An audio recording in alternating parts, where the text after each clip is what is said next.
Siguro sa wara ako dini, wara ini turog na ayam. Kuyatin man siya. Pagturog ko, batin na alas 8.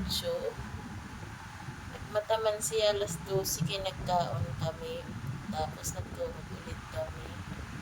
Ayun o. Tigda man ulit siya. Namata pa lang. Mata na naman. Pag naglat ko, namutot man siya.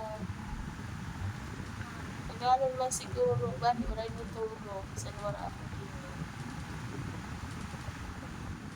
Dali sa manang yung tulog niya. Kuyatan man ikaw, baby? Ha? Ha? Kuyatan ka? Para hulat mo si mama? Kuyatan man siya. Naku ni si Taro. Ano?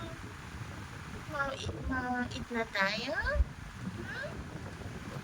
Sus. Kuyato. Pag-abot ko, turog man siya. Para lang nga dyan mo, pagbabato. Turogon, yaman din sa kaabay ko. Alas 7 na naman ta. Ano na, alas 8 na ngayon.